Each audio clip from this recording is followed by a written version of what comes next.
ஜெபிப்பதற்காக என்னென்ன நேரங்களை அவர்கள் ஃபாலோ பண்ணிருக்காங்க அதை பார்க்கலாம்.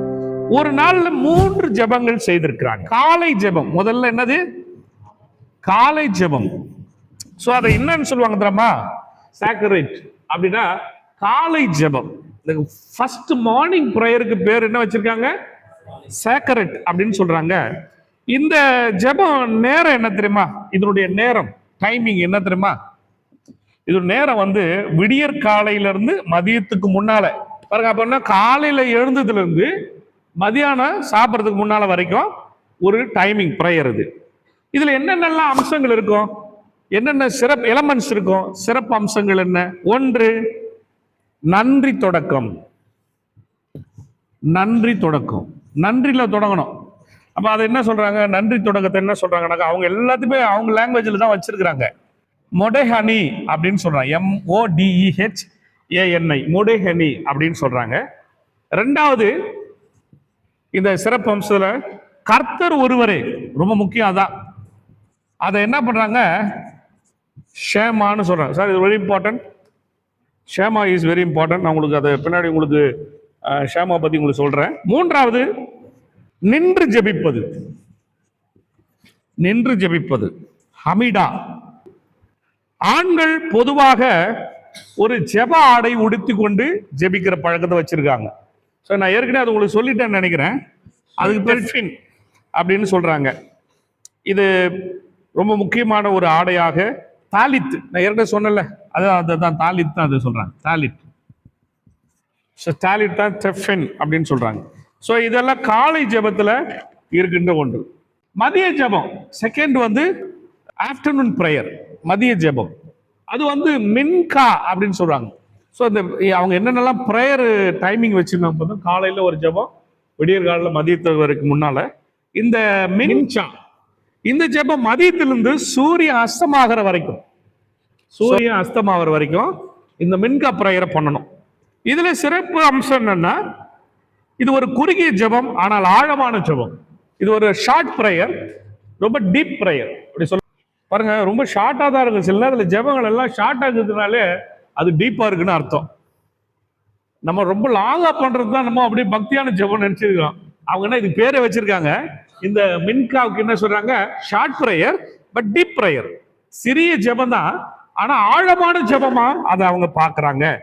இது வேலை நடுவிலும், இந்த மின்கா பிரேயரை வேலை நடுவிலும் கடவுளை நினைவு கூறுதல் என்று அவங்க நம்புறாங்க. வேலை நடுவுல வேலை செய்யும் போது ஒர்க்கிங் டைம்ல அப்ப போயிட்டு வராங்க.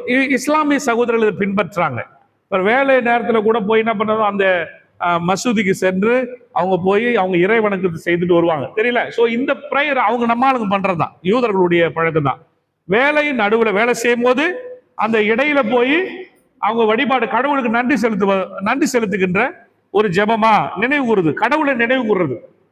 சார் கடவுளை நினைவு கூறுவது பாருங்க, வேலையின் நடுவுல கடவுளை நினைவு கூறுதல்.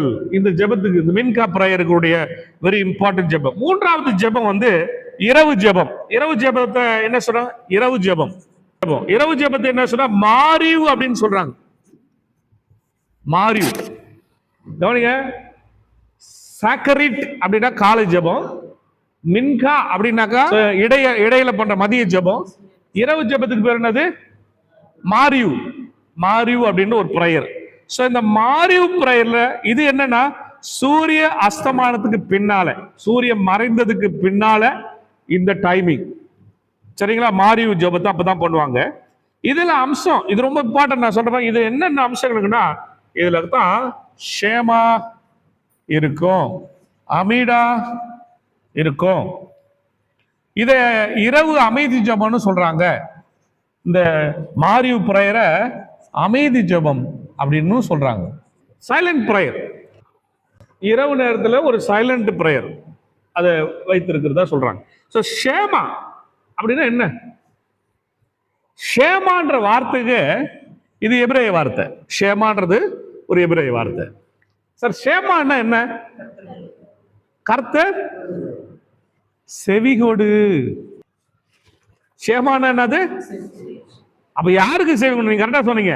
கர்த்தர் ஒருவரு, அவருக்கு தான் என்ன பண்ணா செவி கொடுக்க வேண்டும். உபாகமத்துல 6வது அதிகாரத்துல 4வது வசனத்துல இருக்கு.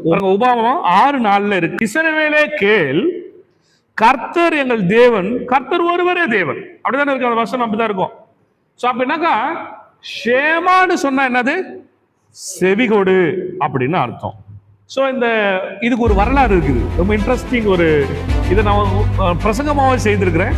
ஒருவேளை யூடியூப்ல சசிகுமார் போட்டீங்கன்னா உங்களுக்கு நிறைய வரும். இதுல அது மாதிரி இந்த மெசுசா, அதை நான் சொல்ற மாதிரி ரொம்ப அந்த பேரை தெரிஞ்சுக்கிறது நல்லது. நீங்க மெசுசா பாக்ஸ், அது பேரு தெரிஞ்சுக்க ரொம்ப முக்கியமானது. மெசுசா பாக்ஸ். நம்ம எத்தனை பேர் பொடி டப்பா பார்த்துருக்கேன்? பொடி டப்பா அளவு சின்னதா இருக்குல்ல, பொடி டப்பா எவ்வளோன்னு இருக்குல்ல. ஸோ அது மாதிரி நினச்சிக்க, மனசில் நினச்சிங்க. இந்த பொடி டப்பாவை ரைட், இன்னொரு கூட நான் உங்களை ஞாபகப்படுத்துகிறேன். இந்து நண்பர்களுடைய திருமணத்தில் கூட நீங்கள் பார்த்தீங்கன்னா இங்கே ஒன்று கட்டுவாங்க, பார்த்துருக்கீங்களா? அது ஒரு பட்டை மாதிரி இருக்கும், ஏதோ அதுக்கு பேர் எனக்கு தெரியல. இங்கே ஒன்று கட்டுவாங்க, பார்த்துருக்கீங்களா? இந்து சகோதரர் பொண்ணுக்கும் மாப்பிள்ளைக்கும் கட்டுவாங்க கல்யாணத்தில், பார்த்தீங்களா? அது ஞாபகத்தில் வச்சுக்கங்க. அது இல்லை, அது மாதிரி ஞாபகத்தில் வச்சுக்கிதான் பொடி டப்பா சொல்லிட்டேன், ஞாபகத்தில் வச்சுக்க சொல்லிட்டேன். ஸோ இந்த மெசுசா பாக்ஸ் அப்படின்னா என்னன்னா, மெசுசா பாக்ஸ், இந்த மெசுசா பாக்ஸ் என்ன இருக்குன்னா, எல்லா யூதருடைய வீட்டிலும் இருக்கும், கிறிஸ்தவ வீட்டில் இருக்குது இல்லை. எல்லாருடைய யூதருடைய வீட்லையும் வாசகாலில் தொங்க வச்சிருப்பாங்க மெசுசா பாக்ஸ். ஒரு சின்ன பொடி டப்பா அளவு வீட்டில் வாசகாலில் இப்படி தொங்க விட்டுருப்பாங்க. வீட்டுக்கு வெளியே இருந்து வருகிற பொழுது வீட்டுக்குள்ள அதை மொத்தம் செய்துட்டு தான் உள்ள வருவாங்க.